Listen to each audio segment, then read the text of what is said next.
Want to shop Walmart Black Friday deals first? Walmart Plus members get early access to our hottest deals. Join now and get 50% off a 1-year annual membership. Shop Black Friday deals first with Walmart Plus. See terms at walmartplus.com. Botox Cosmetic, out of botulinum toxin A, FDA approved for over 20 years. So, talk to your specialist to see if Botox Cosmetic is right for you. For full prescribing information, including boxed warning, visit BotoxCosmetic.com or call 877-351-0300. Remember to ask for Botox Cosmetic by name. To see for yourself and learn more, visit BotoxCosmetic.com. That's BotoxCosmetic.com. This show is sponsored by Liquid IV. Join us on a journey, you glorious human, to see yourself clearly and feel a little more awesome than you did before. It's Awesome with Alison. I just found Eric napping on our office couch. He was so snuggly and cute. It sounds like I'm a little puppy. You are. Hey, guys. Thank you so much for listening to Awesome with Alison. I'm Alison, and I've got... Hi. I've got Hi with me, too. This is episode 198, and I am calling it Take Up Space.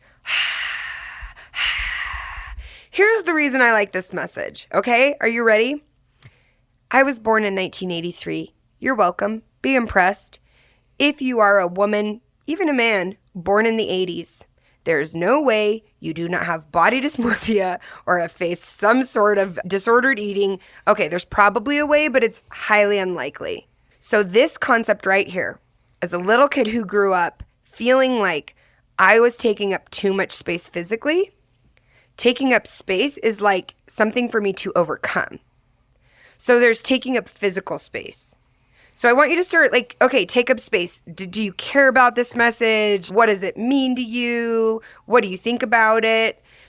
And I'm sharing what my first reaction to that message is. Unfortunately, like on an unconscious gut level is like, I remember, this is a gross memory, but I remember being in college, thinking about my body, which my body was so hot, just like all of yours are, okay? But this is really sad because I really remember laying in my bed, being so obsessed that I was too heavy, I was too big, and thinking it's so rude of me to physically take up this much space in the world. That's a really sad memory that I have. And I just have such a crystal, I didn't think it was sad at the time. I thought it was a good way to help me lose weight. That's pretty rough, right? From a healthy place, looking at that thought process. And like I said, but I was born that way. I was a product of that environment so much, where perfectly healthy sized women were body shamed in movies and television as a joke, and a very fat phobic society. So when I hear take up space, it brings up thoughts of that, but I like it because I'm like, yeah, dang it. But I spent so much of my life feeling like the amount of physical space I'm taking up. And as I've gained a little bit of weight, when I sit on airplane seats, I will be sore after the flight because I try to hold my body so tight so that I don't get in anybody else's space. So it's still there, right? It's healed, it's working. My size changed a bit, and so it brought up all these new issues. So I bought this art print. I'll show you a picture of it in the newsletter. So if you're not subscribed to my newsletter, you should be. So I got myself this art print about a year ago. And I really liked the artist. I found it on Etsy, and it says take up space. And it has this big, wavy, abstract, wiggly body in our bathroom. Do you know what I'm talking about? Mm-hmm. And that says take up space.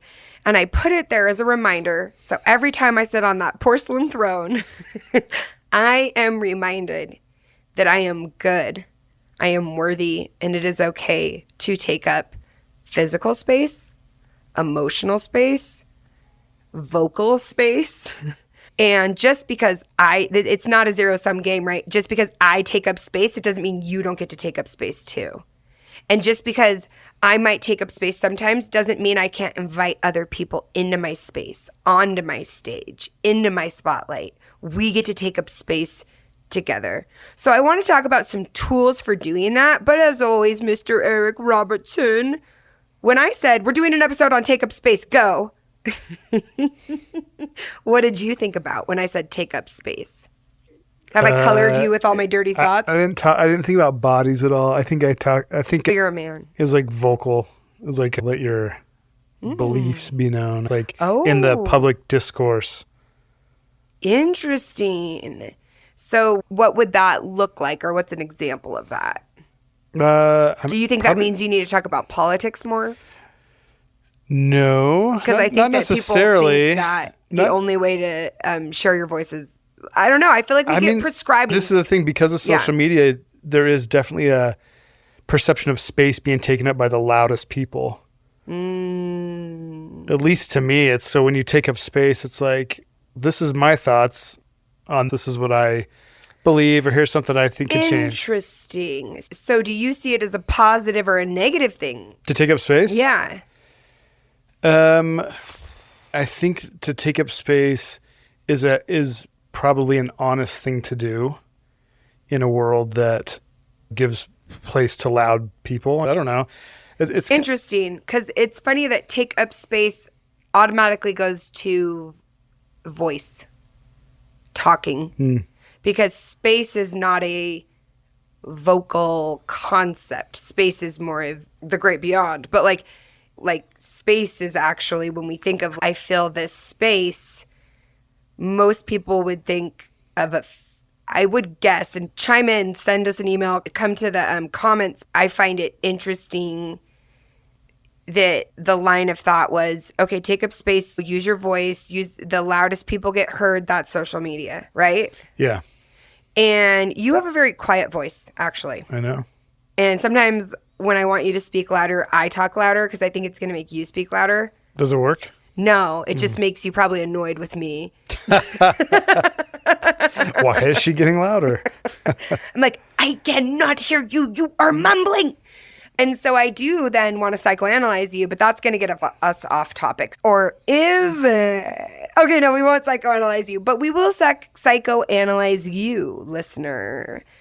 Taking up space. Maybe you don't want to take up space. Maybe you're like, you have your appropriate place and you stay in it. And stop trying to force your stuff on everyone. Maybe that's your reaction to it. So let me define what I mean by taking up space and what it means to me. And then you choose a way of phrasing it that speaks to you. You're not going to like hearing this. You are not going to like hearing this. The indoor air that we breathe can be up to 100 times more polluted than outdoor air, according to the EPA. And we all know those people are serious.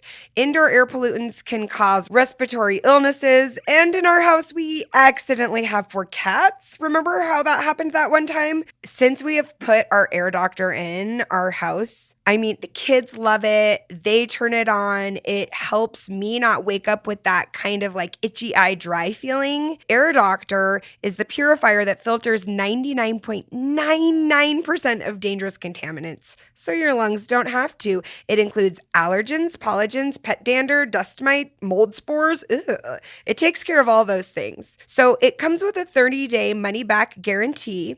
And if you don't love it, you just send it back minus shipping. So head to airdoctorpro.com and use my promo code AWESOME because you're going to get up to $300 off your air purifier. So lock this special offer by going to airdoctorpro.com and use promo AWESOME. For me, it is really comes down to only you can be you, and you're already as awesome as you need to be. It's that message. Addendum. You're the only one who can be you. You can't live your life incorrectly. And I, Alison Faulkner, believe that there is a mission, a purpose for you and your talents and your skills and your timing and why you're here. And I don't think you can get it wrong. I don't think you need to go out and find it. I don't think you need to go out and assign it. This has been my problem. I'm like, what is it? What is it? And it's, nope, it's happening. This is it. This is your life. You are the main character of your life. And like I said before, that doesn't mean I don't share the stage. It doesn't mean I'm a narcissist. But to me, take up space is inviting me into the fullness of my potential, into the fullness of me as a creator and as a creation. Whether that is a mother, a business owner, a friend, I get to fully pour my whole self, the parts of me I don't like, the parts of me I'm embarrassed to have, I get to bring them all to the table. I don't have to put on those masks. I don't have to leave those pieces at home and start to feel so discombobulated that I don't know who I am anymore. And I guess that's why I liked the print so much and I like the saying so much, because I have been told I'm too loud, too big, too much personality, too much emotion, too dramatic. Is she really that? My whole life. And I've spent a lot of time either apologizing for or trying to make other people feel comfortable with my body, the sound of my voice, how much. Listen, I understand. You can't even imagine the number of times people have said to me, you always know when Allison's in a room. It honestly used to really make me get very self-conscious. Like, why am I so loud? Why do I always need to be the center of attention? I swear I don't want to always be the center of attention. I'm just being myself and then people look at me, right? And it's funny because when the other night, somebody said it to me. I was in a restaurant and I was saying goodbye to the hostess because I really love Lizelle and I wanted to say bye to her before I left. And somebody was like, oh, I can tell Allison's in the restaurant. And a person I knew, and he came up and spoke to me. And I honestly, I'm in a place with it now where I'm like, isn't that funny? You can tell when I'm in a restaurant. I think it's great. Yeah, it just is what it is. I don't think I'm better than other people for it. I don't think I'm worse for it. And I do spend probably more time than I would like to in my head checking myself to make sure I'm not being too much. To this day, I like that invitation to allow myself to be. Because sometimes I am going to talk for a really long time. And sometimes I am going to be the loudest person in the room. But sometimes other people are. And I love when they are. I love when someone else is telling a fun story. I love when someone else takes the social lubricant position away from me and allows other people to just be entertained for a moment. And I also really like entertaining people. If I can make people laugh, I'm very delighted about it. So let's make this apply to you. I believe that you have big work to do. It doesn't mean that it's going to look big from the outside. It doesn't mean that the stakes are so high you don't even know how to start showing up. I just had a wonderful power hour with the most beautiful woman. And one thing we talked about is her getting started on her coaching business and how, because she is such a visionary, and I think this applies to you and some stuff you're working with right now as well, Eric. She's such a visionary. She can see the end goal, that sometimes it is hard to show up in the little small ways that don't look like that big end goal. Because if you can see it, you're like, this could be so much better if. But I believe that taking up space, and phrase it any way you want, is honoring that you have work to do.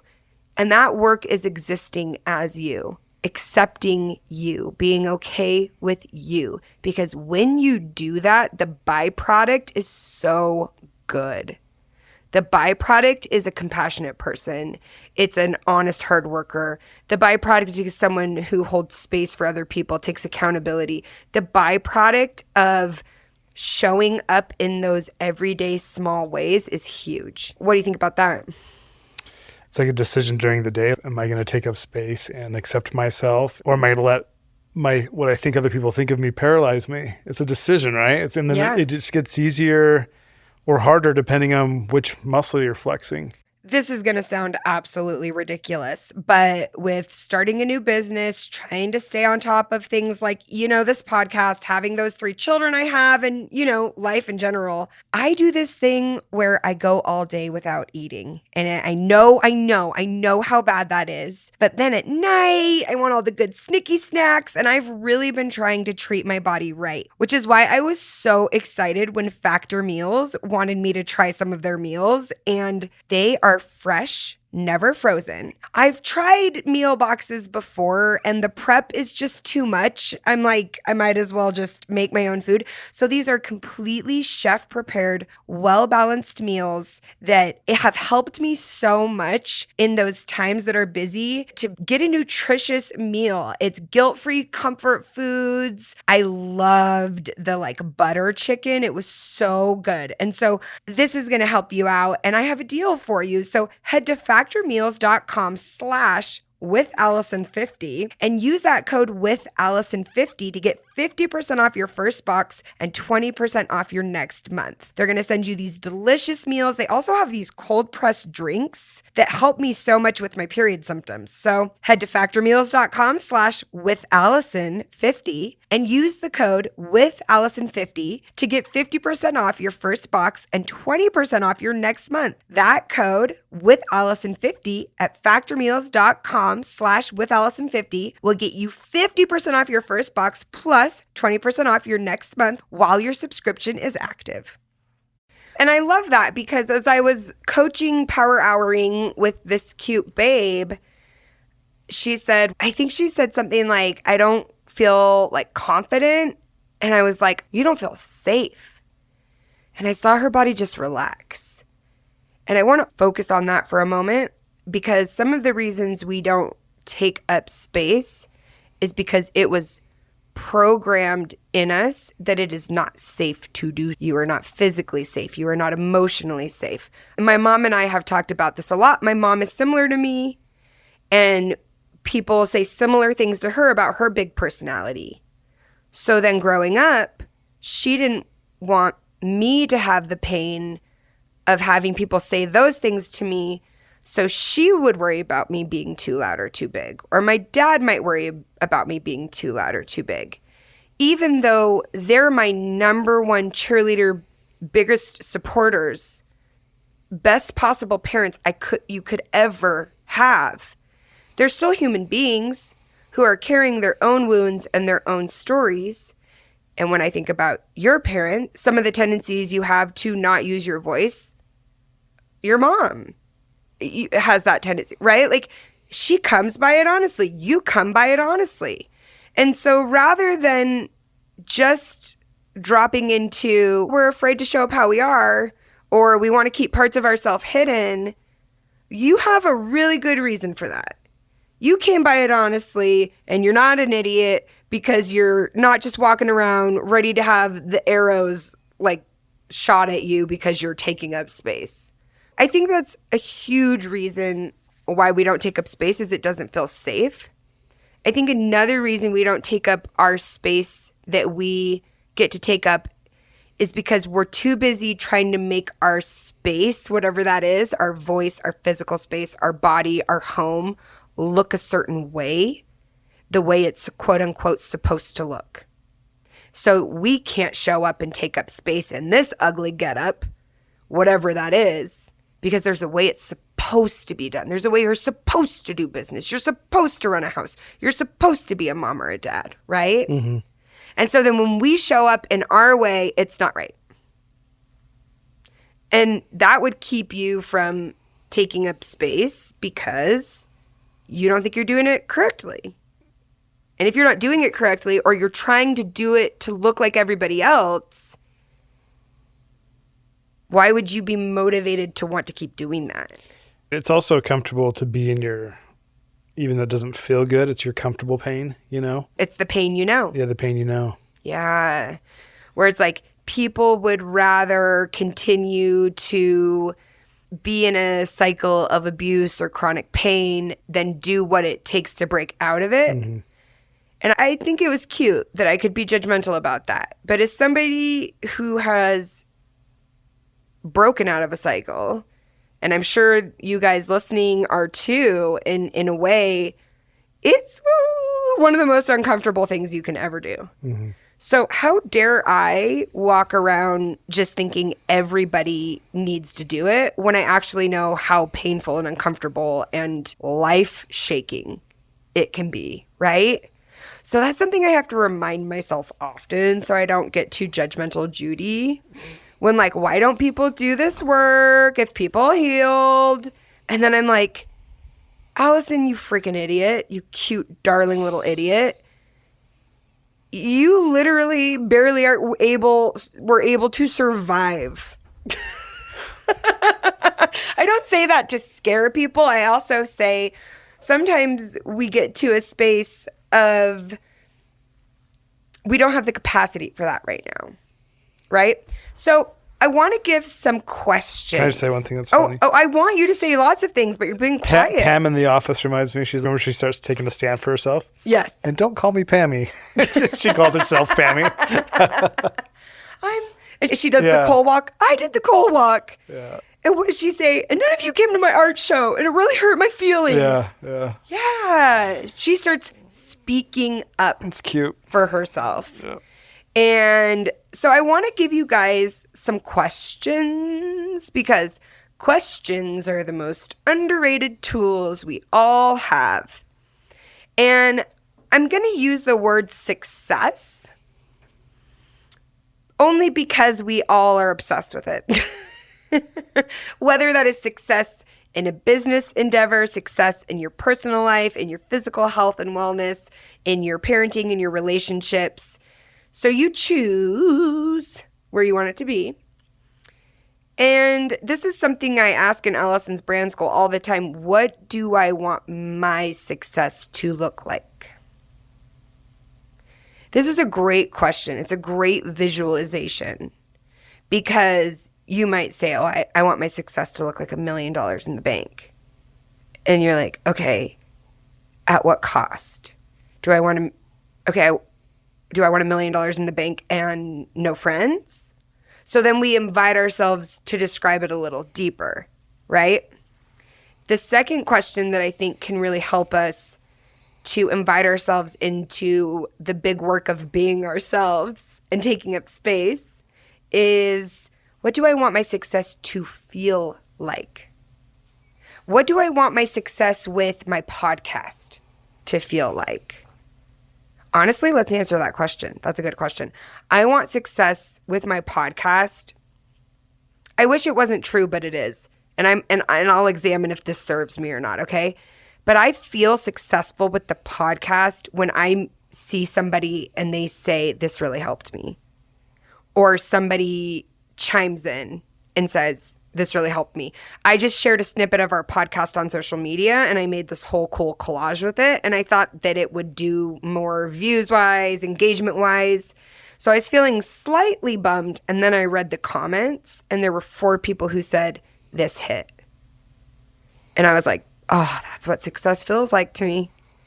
So I've had to really work on, it doesn't look like throngs and throngs of people doing and saying very specific certain things, but I do feel successful and fulfilled when I know that it was in service of someone else. The last question that I think can be really helpful to ask is a question that I am borrowing from Amy McNee, who I got to hear speak at a conference. She's so freaking awesome. And that question is, what boundaries will bring me joy? What boundaries do I want to create for success? And that question blew my mind because nobody had ever asked me that. Read it one more time for me. Because again, I want to give this shout out to Amy McNee. I'm going to get her on the podcast because she's a freaking genius. What boundaries will bring me joy? And what boundaries do I want to create for that success? Meaning, I don't want success at the cost of having no friends and family. I don't want success at the cost of my mental and emotional health, right? How am I going to? So I'll read some of the things I wrote down, right? And because I was talking about creative success for myself, I wrote, I don't want to have to only promote celebrities and influencers. I don't want to have to react and be a slave to the news cycle and the outside world. I do not want to make a career of reacting. I say it, I hope there's not too much judgment when I say it, because there is a place for it. It's just not my place. I want to stay delightfully delusional. And I wrote, I will not make spreadsheets. And I also wrote, I don't want to be dependent on social media to be successful. I'm willing to use it, but I don't want to be dependent on it. Yeah. Those questions, what are the boundaries I want to create? And what do I not want my success to be at the cost of? Yeah. I thought this was interesting. I think it was like Elon Musk's ex-wife said the one thing, he's good at many things, he's a genius, but one thing he's really protective of is his time and saying no.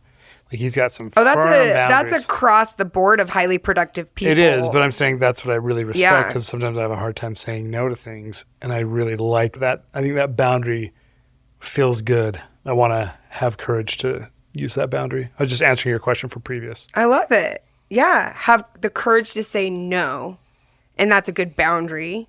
Yeah, the time commitment boundary. Because you can't take up the space you need to take up if you keep pouring into everyone else without boundaries for yourself. And then when you do show up and you haven't created those boundaries, it's a false version of you showing up. A lesser version for sure. Yeah. So listen up, you cute, gorgeous person listening. We love you. We're so grateful you're here. We hope this serves you. We can't wait to hear how it serves you. So if you listen on Spotify, you can actually leave comments. Yeah. So I'm going to start checking comments on Spotify on the episodes. That's a good idea. Just so you guys know. And, oh my gosh, can you even believe it? We have a review. Okay, this is from DCBJURCV. So, Thank you for sharing that. This one says, each time I see a new podcast episode has come out, I get excited to check it out. I love the insight and the thoughtfulness you put into each episode. It's like having a chat with your best friend with no judgments involved. So glad you are back to creating regular episodes. Thank you, DVBGBBB. We love you so much. Shoot us an email to heygirl@thealisonshow.com, and depending on your life situation, we'll send you something from my company, She Can't Be Stopped. We have so much good stuff coming out. If you guys haven't checked that out recently, you know what we're going to do next week is we're going to read one of the nominations where people get to nominate each other. So if you've done that in the past, listen up for next week, because we'll pull one from that pile. Thank you guys so much for being here. Thank you for being a part of this community. I love hearing from you. I love hearing what's helpful. I'm so grateful when you share the podcast, when you text it to someone, when you post on social that something helped you, because it helps us spread the word. And you know I love that so much. So I'm going to leave you with this. Only you can be you, and you are already as awesome as you need to be. Give us a song, Music Man. Check it out.